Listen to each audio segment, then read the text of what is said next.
বিসমিল্লাহির রহমানির রহিম। সবাইকে আসসালামু আলাইকুম রহমতুল্লাহি আবার কাতুহু। আশা করি আপনারা সবাই ভালো আছেন, সুস্থ আছেন। সবাইকে আজকের ক্লাসে স্বাগত জানাচ্ছি।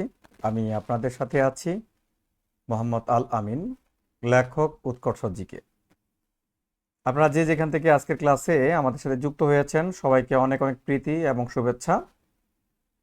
আজকে আমরা যে বিষয় নিয়ে আলোচনা করব, আমাদের কাছে সবচেয়ে ভয়ের একটি টপিক। আমরা ভয়ের কারণে এই টপিকটা অনেক সময় স্কিপ করি, দূরে ঠেলে দেই। সেই টপিকটা হচ্ছে সংবিধান। এই সংবিধান থেকে আমাদের বিসিএস, প্রাইমারি, নিবন্ধন, এটিইও 11 থেকে 20তম গ্রেডের সকল চাকরি পরীক্ষায় প্রশ্ন থাকে। তো আজকে আমরা খুব সহজভাবে সংবিধানের ক্লাসটি করব। সংবিধানটাকে আমরা দুইটা ভাগে বিভক্ত করে পড়ব। প্রথম অংশের মাধ্যমে আমরা সংবিধানের তৈরি যে ইতিহাস, সেই ইতিহাস সম্পর্কে বিস্তারিত জানব এবং এই রিলেটেড কি কি প্রশ্ন এসেছে সেটা সম্পর্কে জানব। এবং আমাদের দ্বিতীয় ক্লাসের মাধ্যমে যে সংবিধানের গুরুত্বপূর্ণ আমাদের অনুচ্ছেদগুলো আছে, আমাদের এই অনুচ্ছেদগুলো চাকরি পরীক্ষার জন্য সবচেয়ে বেশি ইম্পর্টেন্ট, সেই টপিকগুলো, অনুচ্ছেদগুলো নিয়ে আলোচনা করব।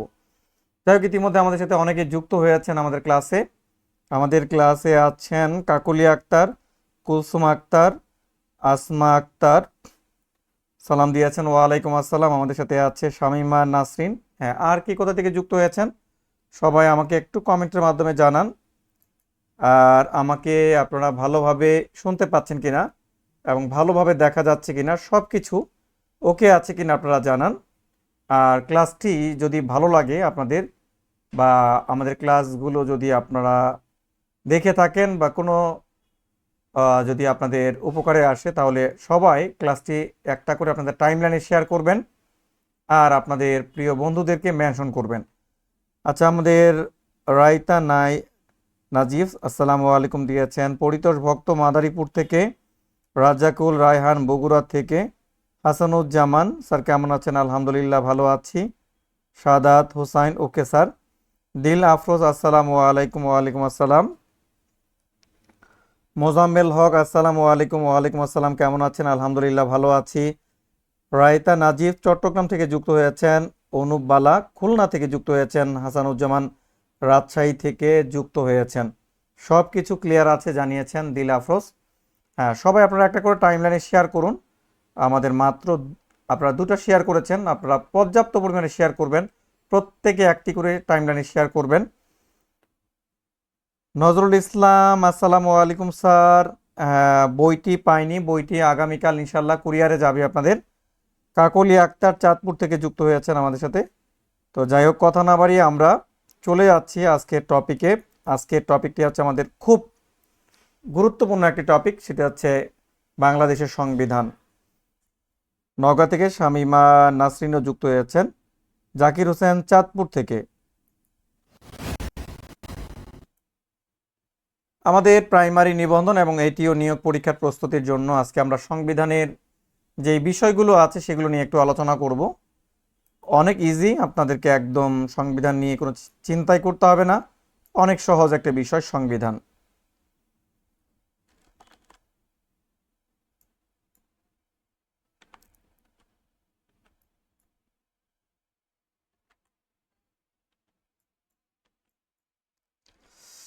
আচ্ছা, আমরা যদি প্রথমেই সংবিধান নিয়ে আলোচনা করি, সংবিধানের ইংরেজি হচ্ছে কনস্টিটিউশনস।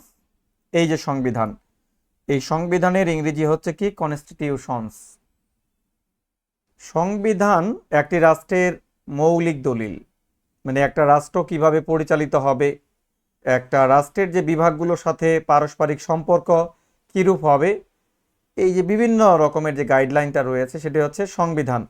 সহজভাবে আমরা যদি বলি যে সংবিধান হচ্ছে একটি রাষ্ট্রের মৌলিক দলিল। সংবিধান কি? সংবিধান হচ্ছে একটি রাষ্ট্রের মৌলিক দলিল বা মৌলিক আইন, এটুকু পড়বেন আপনারা, মৌলিক আইন। সংবিধান হচ্ছে একটি রাষ্ট্রের মৌলিক আইন। আর এইখান থেকে প্রশ্নটি আসে, বাংলাদেশ সংবিধানের ব্যাখ্যা করার ক্ষমতা কার আছে? বাংলাদেশের সংবিধানের ব্যাখ্যা করার ক্ষমতা রয়েছে সুপ্রিম কোর্টের। আমরা গতদিনে পড়েছিলাম সুপ্রিম কোর্টকে কোর্ট অফ দ্য রেকর্ড বলা হয়, তাই না? আমাদের এই সংবিধানের ব্যাখ্যা করার একমাত্র এখতিয়ার বা একমাত্র ক্ষমতা যেটা রয়েছে সেটা হচ্ছে সুপ্রিম কোর্টের। আচ্ছা, আমরা সংবিধানের প্রকারভেদ নিয়ে একটু আলোচনা করব। এখান থেকে আমাদের অনেক সময় পরীক্ষায় প্রশ্ন থাকে সংবিধানের প্রকারভেদ। সংবিধানকে মূলত আমরা দুই ভাগে ভাগ করতে পারি। সংবিধানকে আমরা মূলত দুই ভাগে ভাগ করতে পারি। কয় ভাগে? দুই ভাগে আমরা ভাগ করতে পারি। একটি হচ্ছে আমাদের লিখিত সংবিধান, আর একটি হচ্ছে আমাদের অলিখিত সংবিধান। সংবিধানকে মূলত আমরা দুই ভাগে ভাগ করতে পারি। সেগুলো কি কি? সেগুলো হচ্ছে লিখিত সংবিধান, আর একটি হচ্ছে অলিখিত সংবিধান। এখন আমাদের সচরাচর প্রশ্ন আসে যে লিখিত সংবিধান আবার কি, বা অলিখিত সংবিধান আবার কি, বা কোন কোন দেশের সংবিধান লিখিত সংবিধান বা কোন কোন দেশের সংবিধান অলিখিত সংবিধান। তো যার দিক নির্দেশনা বা অনুচ্ছেদ বা আর্টিকেলগুলো যদি লিপিবদ্ধ থাকে ডকুমেন্ট আকারে, সেটা হচ্ছে লিখিত সংবিধান। আমি আবার বলছি, যেই সংবিধানের আর্টিকেল অনুচ্ছেদ যদি লিখিত আকারে লিপিবদ্ধ থাকে সেটা হচ্ছে লিখিত সংবিধান। তো আমাদের সংবিধানের বৈশিষ্ট্য কি? আমাদের সংবিধানের বৈশিষ্ট্য হচ্ছে বাংলাদেশের সংবিধান হচ্ছে লিখিত সংবিধান। এখানে প্রশ্ন আসতে পারে যে বাংলাদেশের সংবিধান কেমন? বাংলাদেশের সংবিধান হচ্ছে একটি লিখিত সংবিধান। তেমনি আমরা জানি যে যুক্তরাষ্ট্রের সংবিধানও লিখিত সংবিধান, ভারতের সংবিধানও লিখিত সংবিধান। ঠিক আছে? আচ্ছা, এরপরে আমরা দেখব যে অলিখিত সংবিধান। অলিখিত সংবিধান গড়ে ওঠে বিভিন্ন রকমের রীতিনীতি, ইতিহাস, প্রথা, সংস্কৃতি, চুক্তি এর মাধ্যমে যে সংবিধান হয় সেটি হচ্ছে অলিখিত সংবিধান। তো অলিখিত সংবিধান যদি আমাদের উদাহরণ দিতে বলে তাহলে কোন দেশ বলবো? অলিখিত সংবিধান রয়েছে যুক্তরাজ্যে। যুক্তরাজ্যের কোনো লিখিত সংবিধান নাই, হচ্ছে অলিখিত সংবিধান। আবার আমাদের নিউজিল্যান্ডের সংবিধানও হচ্ছে অলিখিত সংবিধান। তো আমরা সংবিধানের প্রকারভেদ জানতে পারলাম। আবার আমাদের সংবিধানের সংশোধনীর উপর ভিত্তি করে, কি আমাদের সংবিধান আবার দুই প্রকার। কয় প্রকার? দুই প্রকার। একটা হচ্ছে সুপরিবর্তনীয়, আরেকটি হচ্ছে দুষ্পরিবর্তনীয়। মানে আমাদের সংবিধানের যে কারেকশন হয় এটার উপর ভিত্তি করে সংবিধান হচ্ছে আবার দুই ধরনের। একটি হচ্ছে সুপরিবর্তনীয়, মানে হচ্ছে যে পরিবর্তন করতে কোনো ধরনের প্রতিবন্ধকতা নেই, সেটা হচ্ছে সুপরিবর্তনীয়। যেমন যুক্তরাজ্যের সংবিধান, এটা যখন তখন যেভাবে সেভাবেই কি করা যায়? পরিবর্তন করা যায়। তার মাঝে যুক্তরাজ্যের সংবিধান হচ্ছে সুপরিবর্তনীয় সংবিধান। আবার আরেকটা ভাগ হচ্ছে দুষ্পরিবর্তনীয়। দুষ্পরিবর্তন যে সচরাচর এই সংবিধান কি করা যায় না, মানে কারেকশন করা যায় না, সংশোধন করা যায় না, সেটা হচ্ছে দুষ্পরিবর্তনীয় সংবিধান। যেমন বাংলাদেশের সংবিধান হচ্ছে দুষ্পরিবর্তনীয়। আর এই সংবিধানের সংশোধন করতে গেলে সংসদ সদস্যদের 2/3 ঠিক আছে, 3/2 অনুমোদন লাগবে। তার মানে হচ্ছে বাংলাদেশের সংবিধান হচ্ছে দুষ্পরিবর্তনীয় সংবিধান। আচ্ছা, আপনারা কমেন্টের মাধ্যমে জানাবেন আমি যতটুকু আলোচনা করলাম এই পর্যন্ত আপনারা বুঝতে পেরেছেন কিনা, বা কোনো কোনো কোনো প্রশ্ন আছে কিনা একটু কমেন্টের মাধ্যমে জানাবেন। এই পর্যন্ত কোনো প্রশ্ন আছে কিনা? আমাদের নাসরিন পারভিন, আসসালামু আলাইকুম। আচ্ছা, একটু জানাবেন সবাই সবাই একটা করে শেয়ার দেবেন এই পর্যন্ত আপনারা বুঝতে পেরেছেন কিনা। আর আমাদের ক্লাসগুলো আপনাদের কেমন লাগে তাও কমেন্টের মাধ্যমে জানাবেন। ক্লাসগুলো যদি ভালো লেগে থাকে তাহলে নিয়মিত ক্লাসে আসার জন্য, আমাকে অনুপ্রাণিত করার জন্য আপনারা সবাই আপনাদের টাইম লাইনে ক্লাসটি একটি করে শেয়ার দেবেন। এবং এই দেখেন আপনাদের লাইভ চলাকালীন সময় দেখেন আপনাদের পাশে লাইক এবং লাভ রিয়াকশান আছে, এই রিয়াকশানগুলো আপনারা করবেন। আর এই ক্লাসটি সবার মাঝে ছড়িয়ে দেওয়ার জন্য আপনারা যেটা করবেন সেটা হলো আপনাদের প্রিয় বন্ধু বান্ধবদের সাথে মেনশন করবেন। আচ্ছা, আমাদের নজরুল ইসলাম ক্রিস্টাল ক্লিয়ার, রোকসানা জান্নাত বুঝতে পেরেছেন, রাইতা নাজিব বুঝতে পেরেছেন, হাসানুজ্জামান ক্লিয়ার। আচ্ছা, আমরা চলে যাচ্ছি আমাদের সংবিধানের দ্বিতীয় অংশে। এখন আমাদেরকে সংবিধান থেকে কি পড়তে হবে দেখেন, একদম ইজি, একদম পানির মতো। যেটাকে বলবো জুসের মতো। এখান থেকে কিছু সংবিধান রিলেটেড বিষয়গুলো জেনে রাখবেন, এগুলো থেকে পরীক্ষায় প্রশ্ন থাকে। তা আমাদের পৃথিবীর মধ্যে সবচেয়ে বড় লিখিত সংবিধান রয়েছে ভারতের। পৃথিবীর সবচেয়ে বড় লিখিত সংবিধান হচ্ছে ভারতের, যেই সংবিধানে 448টি অনুচ্ছেদ রয়েছে। আর 2020 সাল পর্যন্ত ভারতের সংবিধানটা 104 বার সংশোধিত হয়েছে। হ্যাঁ, 104 বার। তাহলে পৃথিবীর সবচেয়ে বড় লিখিত সংবিধান যে দেশে, সেটি হচ্ছে ভারতের সংবিধান। আর বিশ্বের সবচেয়ে ছোট সংবিধানের নাম হলো যুক্তরাষ্ট্রের সংবিধান। ইয়েস, আমেরিকার সংবিধান হচ্ছে পৃথিবীর সবচেয়ে ছোট সংবিধান। এর অনুচ্ছেদ রয়েছে মাত্র 60টি, আর এ পর্যন্ত সংশোধনী হয়েছে 27টি সংশোধনী হয়েছে। মজার বিষয়। আচ্ছা, বিশ্বে যে দেশের সংবিধান রচনা করতে সবচেয়ে বেশি সময় লেগেছিল, ভারতের সংবিধান রচনা করতে সবচেয়ে বেশি সময় লেগেছিল, 2 বছর সময় লেগেছিল এই সংবিধান রচনা করতে। আর আমরা সবচেয়ে কম সময়ের মধ্যে একটা সংবিধান পেয়েছি, 10 মাস। 10 মাস সময় লেগেছিল আমাদের সংবিধান রচনা করতে।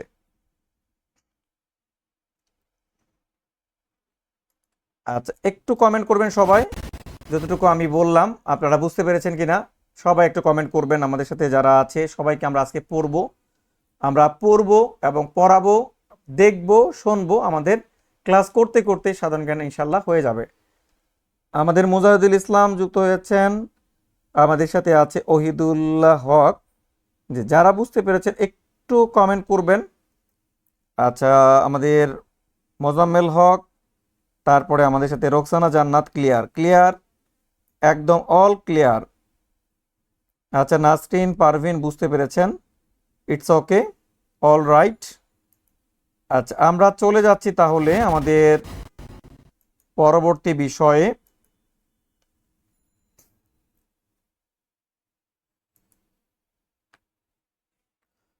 আমাদের সংবিধানের অস্থায়ী আদেশ, এটি আপনাদের জন্য ইম্পর্টেন্ট। সংবিধানের যে আমাদের কিভাবে এলো সংবিধানটা, তার প্রথম যে উদ্যোগটা সেটি হচ্ছে অস্থায়ী সংবিধান আদেশ।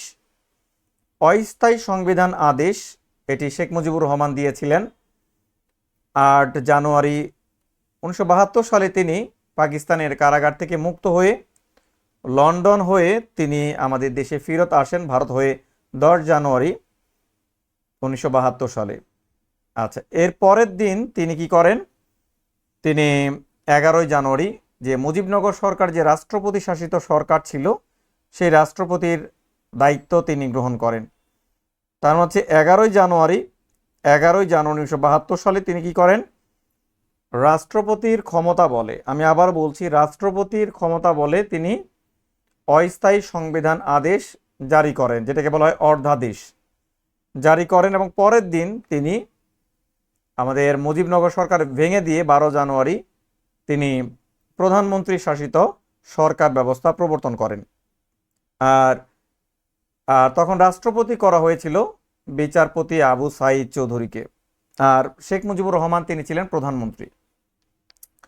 তো এখান থেকে এই তারিখটা পরীক্ষায় আসে যে অস্থায়ী সংবিধান আদেশ শেখ মুজিবুর রহমান কবে করেন, সেটি হলো 11 জানুয়ারি 1972 সালে তিনি করেন, অস্থায়ী সংবিধান আদেশ জারি করেন। এই তারিখটা আপনারা খুব যত্ন নিয়ে শিখে রাখবেন। আপনি যতদিন চাকরি পরীক্ষা দেবেন ইনশাল্লাহ এটা কাজে লাগাতে পারবেন, কোনো সন্দেহ নেই।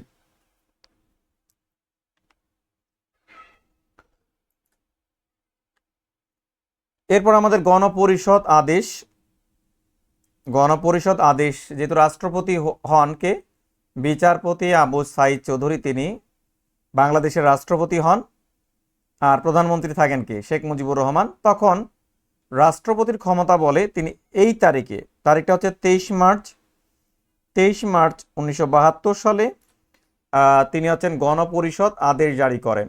গণপরিষদ মূলত কাদেরকে নিয়ে গঠিত হয়েছিল, এটা আমাদের প্রশ্ন আসে। গণপরিষদটা গঠিত হয়েছিল আমরা যারা 7 ডিসেম্বর এবং 17 ডিসেম্বর 1970 সালের পাকিস্তানের জাতীয় এবং প্রাদেশিক পরিষদের নির্বাচনে যারা জয়ী হয়েছিল তাদেরকে নিয়ে গঠিত হয়েছিল গণপরিষদ। আমাদের জাতীয় পরিষদের সর্বমোট আসন ছিল প্রাপ্ত আসন 169টি সংরক্ষিত আসন সহ, এবং অন্যদিকে আমাদের যে প্রাদেশিক পরিষদে 300 আসন, টোটাল আসন ছিল, মোট আসন ছিল 469 জন।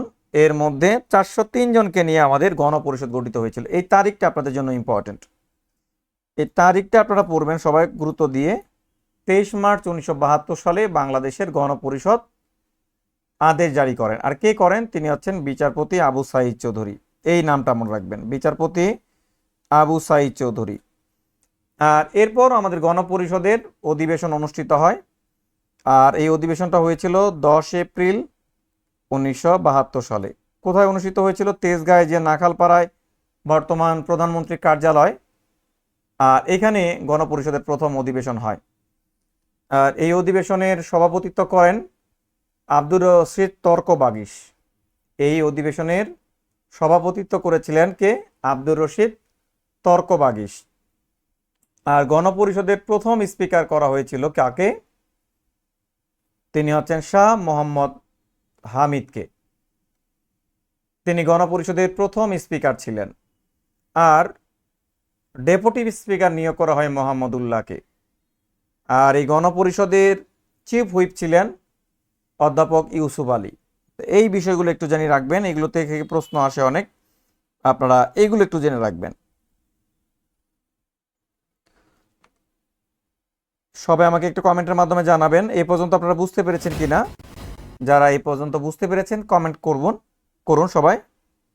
সবাই দয়া করে কমেন্ট করেন। আর আজকের এই ক্লাসটার মাধ্যমে দেখবেন যে আপনাদের সাধারণ জ্ঞানটার, আপনাদের সংবিধানের অংশটা অনেক ইজি হয়ে গেছে। আসলে সংবিধান মুখস্থ করার বিষয় না, আপনি এগুলো যতই মুখস্থ করতে যাবেন ততই আপনার এগুলো শিং মাছ, গচি মাছ এর মতো, পিচ্ছিল মাছের মতো আপনার হাত থেকে ছুটে যাবে। এগুলো হচ্ছে অনুধাবনের বিষয়, বারবার চর্চার বিষয়। আমাদের রাইতা নাজিব বুঝতে পেরেছেন, আমাদের সাথে আছেন মোজাম্মেল হক বুঝতে পেরেছেন, রহিমা তাসনিম বুঝতে পেরেছেন। আর কমেন্টের মাধ্যমে জানাবেন আজকের ক্লাসটি আপনাদের কেমন লাগছে। আর সবাই একটা করে শেয়ার দেন, আমাদের একদম মাত্র 7টা শেয়ার উঠেছে। আপনারা কিন্তু দেখছেন, অনেকেই দেখছেন, প্রায় 30-40 20-30 জন দেখছেন। তো সবাই একটা করে শেয়ার দিলে আমাদের অনেক দর্শক আসবে, আপনারও ক্লাসটা করতে ভালো লাগবে। না হলে মনে হচ্ছে যে একটা মরা মরা ক্লাস করছি, নিজের মধ্যে একটা উজ্জীবনা ভাব আসবে না। সবাই শেয়ার দিন। আচ্ছা, রহিমা তাসনিম শেয়ার দিয়েছেন। যারা শেয়ার দিয়েছেন কমেন্টের মাধ্যমে একটু জানাবেন কারা কারা শেয়ার দিয়েছেন। আচ্ছা, আমরা চলে যাচ্ছি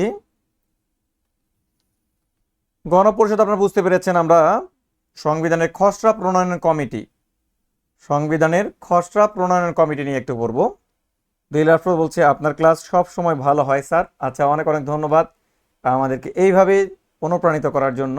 আপনাদের অনুপ্রেরণা আমাদের আগামী দিনের পথ চলা অনুপ্রাণিত করবেন, কারণ আমরা আপনাদেরকে অনেক মোটিভেশন দেই। দিন শেষে আমাদেরও মোটিভেশন দরকার হয়। আমরা ভালো থাকলে ইনশাল্লাহ আপনাদেরকে ভালোভাবে ক্লাসগুলো নিতে পারবো। সংবিধানের খসড়া প্রণয়ন কমিটি, এখান থেকে একটু দেখবেন, এইখানে একটা কমিটি গঠন করা হয়েছিল 11 এপ্রিল 1972 সালে। একটা কমিটি গঠন করা হয় 11 এপ্রিল 1972 একটা কমিটি গঠন করা হয়। সেটার নাম হচ্ছে সংবিধানের খসড়া। আমরা যে রাফ করি যে কি কি থাকবে কি কি থাকবে না, এইভাবে যে আমরা একটা ড্রাফট করি, এই জন্য একটা কমিটি গঠন করা হয়েছিল। এই তারিখটা মনে রাখবেন, 11 এপ্রিল 1972 সালে। আচ্ছা, গণপরিষদের দ্বিতীয় অধিবেশনে, মানে 10 এপ্রিল পরে 11 এপ্রিল দ্বিতীয় অধিবেশন হয়। আর এই কমিটির সদস্য ছিল 34 জন। এটি ইম্পর্টেন্ট আপনাদের, যে আমাদের সংবিধান প্রণয়ন কমিটির সভাপতি ছিলেন কয়জন, সদস্য ছিলেন কয়জন? 34 জন। আর এই কমিটির প্রধান ছিলেন ডক্টর কামাল হোসেন। তৎকালীন তিনি পররাষ্ট্রমন্ত্রী ছিলেন। ডক্টর কামাল হোসেনকে সভাপতিত্ব করা হয়, তিনি এই কমিটির প্রধান ছিলেন। আমাদের সংবিধানের রূপকার বা সংবিধানের যদি জনকও বলেন, ডক্টর কামাল হোসেনকে কিন্তু আমরা বলতে পারি। সংবিধান কমিটির আওয়ামী লীগের সদস্য ছিল কয়জন? 33 জন। আওয়ামী লীগের সদস্য 33 জন ছিলেন। সংবিধান খসড়া কমিটির একমাত্র বিরোধী সদস্য ছিল কে? সুরঞ্জিত সেনগুপ্ত। সুরঞ্জিত সেনগুপ্ত। সুরঞ্জিত সেনগুপ্ত, তার দল ছিল NAP, National Awami Party Muzaffar. ন্যাপটা মূলত দুইটা ভাগে বিভক্ত ছিল, একটা মাওলানা ভাসানীর ন্যাপ আর একটা হচ্ছে Mozaffar group nap, National Awami party. তো এখান থেকে ইম্পর্টেন্ট হচ্ছে আমাদের যে সংবিধান প্রণয়ন কমিটির সদস্য 34 জন, কবে করা হয়? 11 এপ্রিল 1972 সালে। আর কমিটির প্রধান ছিলেন ডক্টর কামাল হোসেন। আওয়ামী লীগের সদস্য ছিল 33 জন আর বিরোধী সদস্য ছিল একজন, তিনি হচ্ছেন ডক্টর সুরঞ্জিত সেনগুপ্ত। সুরঞ্জিত সেনগুপ্ত।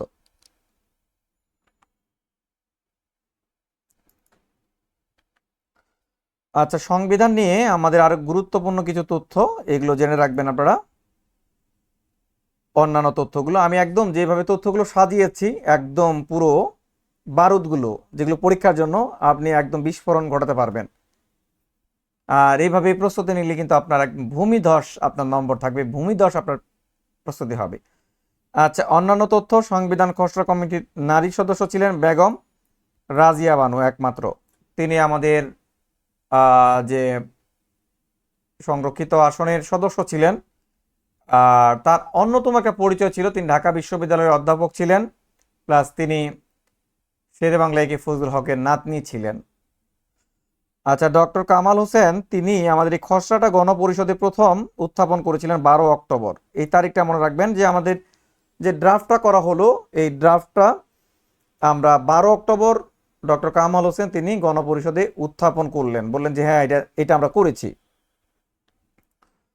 আর গণপরিষদ যাচাই বাছাই করে এই তারিখে 4 নভেম্বর 1972 সালে এই খসড়াটা গ্রহণ করে, মানে গৃহীত হয়। যদি বলে সংবিধানের খসড়া কবে গৃহীত হয়, সেটি হচ্ছে 4 নভেম্বর 1972 সালে। 4 নভেম্বর 1972 সালে। এই জন্য কিন্তু 4 নভেম্বর আমাদের জাতীয় সংবিধান দিবস পালিত হয়। আর আমাদের সংবিধান স্বাক্ষর হয়, এখানে সবাই স্বাক্ষর করে, 16 ডিসেম্বর 1972 সালে আমাদের এই সংবিধান কার্যকর হয়। প্রথম স্বাক্ষর করেছিলেন শেখ মুজিবুর রহমান। আমাদের এই গণপরিষদের 403 জন ছিল, তার মধ্যে 4 জন তারা স্বাক্ষর করেনি, মোট স্বাক্ষরকারী সংখ্যা হচ্ছে 399 জন। আর একমাত্র বিরোধী সদস্য সুরঞ্জিত সেনগুপ্ত এই সংবিধানে তিনি স্বাক্ষর করেননি। তার অন্যতম কারণ ছিল যে কিছু কিছু আর্টিকেলে তার মতপার্থক্য ছিল, ভিন্ন মত পোষণ করতেন, তাই তিনি স্বাক্ষর করেননি। আচ্ছা, আমরা যতটুকু দেখলাম এ পর্যন্ত আপনারা বুঝতে পেরেছেন কিনা? আমরা যতটুকু দেখলাম এ পর্যন্ত আপনারা বুঝতে পেরেছেন কিনা কমেন্টের মাধ্যমে জানাবেন। আমরা আপনাদেরকে একটু নাম পড়ব। আমাদের রোকসানা জান্নাত শেয়ার ডান করেছেন, মোজাম্মেল হক শেয়ার ডান,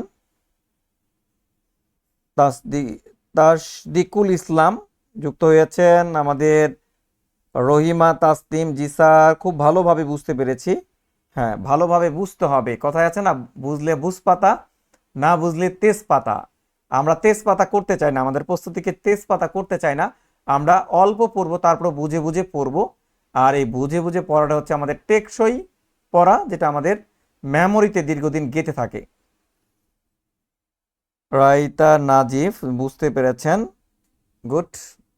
হ্যাঁ, সবাই শেয়ার দেন, সবাই মাত্র 11টি শেয়ার আজকে আপনারা তুলেছেন।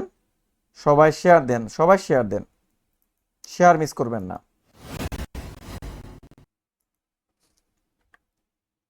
আচ্ছা, আমাদের সাংবিধানিক কাঠামো যদি আমরা আসি, যে আমাদের সংবিধানের সংখ্যাগত দিক দিয়ে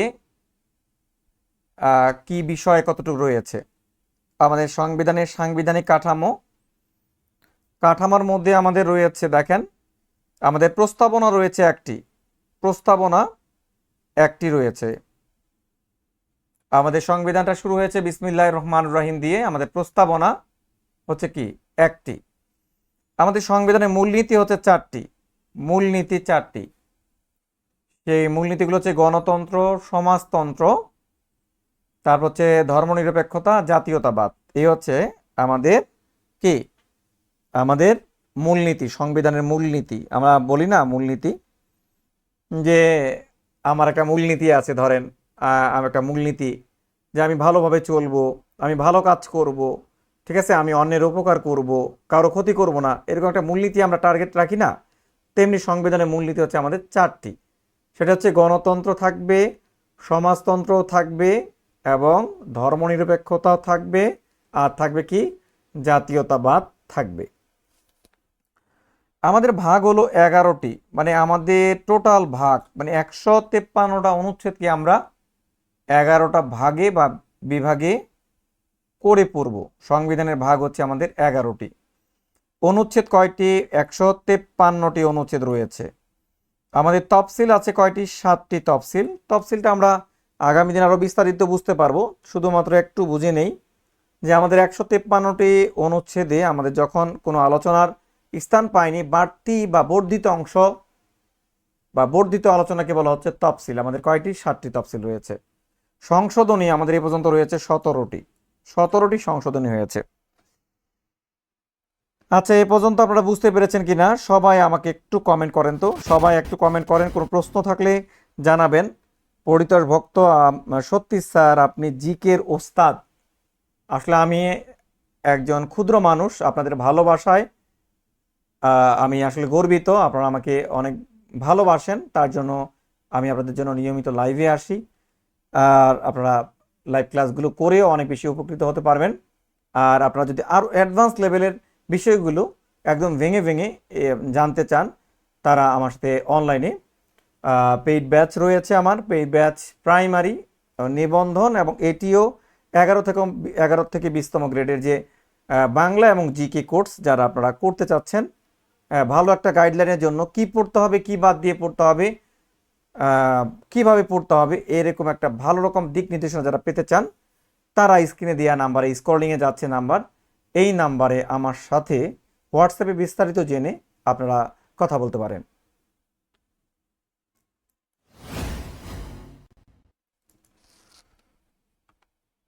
আচ্ছা, বুঝতে পেরেছেন সবাই? তাহলে আমরা চলে যাচ্ছি পরবর্তী। আচ্ছা, প্রশ্ন দেই আপনাদেরকে। এটি আমাদের নিবন্ধনের প্রশ্ন। নিবন্ধনের প্রশ্ন, বাংলাদেশ সংবিধান রচনা কমিটির একমাত্র মহিলা সদস্য কে ছিলেন? একমাত্র মহিলা সদস্য কে ছিলেন বলেন? আমাদের নিবন্ধন পরীক্ষার প্রশ্ন, দেখেন একদম রিসেন্ট। একদম যে খুব কঠিন প্রশ্ন আসে তা কিন্তু না, সহজ বিষয়গুলো আসে। আমরা সহজ বিষয়গুলো আমরা গুরুত্ব দেই না, তার জন্য এগুলো পারি না। পরিতোষ ভক্ত, তারপরে রহিমা আক্তার, শফিকুল ইসলাম, হাসানুজ্জামান, এটি হচ্ছে আমাদের একমাত্র মহিলা সদস্য ছিলেন বেগম রাজিয়া বানু। বেগম রাজিয়া বানু।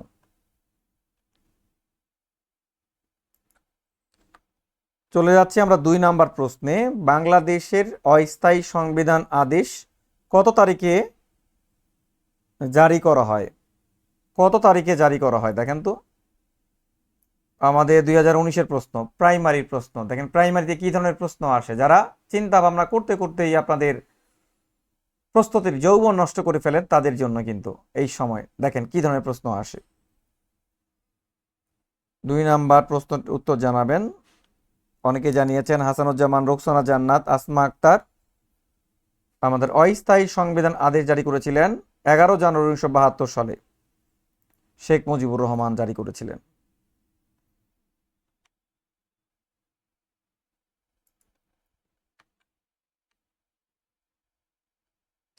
আচ্ছা, আমরা চলে যাচ্ছি আমাদের সংবিধানের যে বিভাগ রয়েছে, 11টা ভাগ রয়েছে। এই 11টা ভাগ আমাদেরকে খুব ভালোভাবে পড়তে হবে। সংবিধানের 11টি ভাগ, দেখি তো আমরা সংবিধানের 11টি ভাগ পারি কিনা। আমাদের প্রথম ভাগের নাম হচ্ছে প্রজাতন্ত্র। প্রজাতন্ত্র, এটি অনুচ্ছেদ 1 থেকে আমাদের 7 পর্যন্ত, এটি জানলে জানতে পারেন, আপনাদের ইম্পর্টেন্ট। দ্বিতীয় ভাগের নাম হচ্ছে রাষ্ট্রীয় পরিচালনার মূলনীতি, রাষ্ট্র পরিচালনার মূলনীতি, দ্বিতীয় ভাগ। এটি 8 থেকে শুরু হয়েছে, অনুচ্ছেদ 25-এ গিয়ে শেষ হয়েছে। তৃতীয় অনুচ্ছেদ অধ্যায় হচ্ছে আমাদের মৌলিক অধিকার, 26 থেকে 47। আমাদের মূলত প্রশ্নগুলো আসে 1 নাম্বার ভাগ থেকে, 2 নাম্বার ভাগ থেকে, 3 নাম্বার ভাগ থেকে। চতুর্থ হচ্ছে আমাদের নির্বাহী বিভাগ, 48 থেকে 64। পঞ্চম বিভাগ আমাদের আইন বিভাগ 65 থেকে 93, ষষ্ঠ বিভাগ হচ্ছে বিচার বিভাগ 94 থেকে 107, সপ্তম বিভাগ হচ্ছে আমাদের নির্বাচন 118 থেকে 126, অষ্টম বিভাগ মহা হিসাব নিরীক্ষক 127 থেকে 132, নবম বিভাগ হচ্ছে কর্ম বিভাগ যেটা হচ্ছে 133 থেকে 149, দশম বিভাগ হচ্ছে সংবিধানের সংশোধন 142, একাদশ বিভাগ হচ্ছে বিবিধ 143 থেকে 53।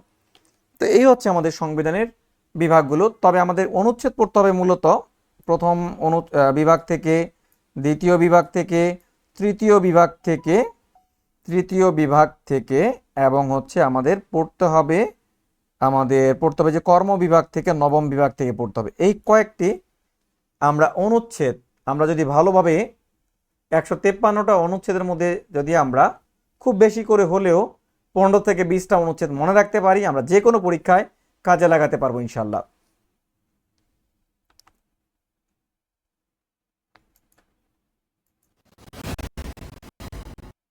তো সুপ্রিয় চাকরি পরীক্ষার্থী ভাই ও বোনেরা, আজকে আমরা মূলত সংবিধান তৈরির যে হিস্ট্রিক্যাল ব্যাকগ্রাউন্ডটা সেটি নিয়ে আলোচনা করলাম। আমাদের সংবিধানের দ্বিতীয় ক্লাস হবে। আমরা সংবিধানের গুরুত্বপূর্ণ অনুচ্ছেদগুলো আপনাদেরকে দাগিয়ে দাগিয়ে পড়াবো। আর আমাদের সংবিধানের যে 17টা সংশোধনী হয়েছে, এই সংশোধনীর মধ্যে আমরা 2-1টি সংশোধনী নিয়ে আলোচনা করব এবং আমাদের যে তফসিল রয়েছে এই তফসিলের মধ্যে আমরা 7টা তফসিলের মধ্যে কি কি তফসিলগুলো পরীক্ষায় থাকে সেগুলো আমরা আপনাদেরকে দেখিয়ে দেব। আর আজকের ক্লাসটি আপনাদের কেমন লেগেছে কমেন্টের মাধ্যমে জানাবেন। ক্লাসটি ভালো লাগলে অবশ্যই ফ্রেন্ডদের মাঝে শেয়ার করবেন।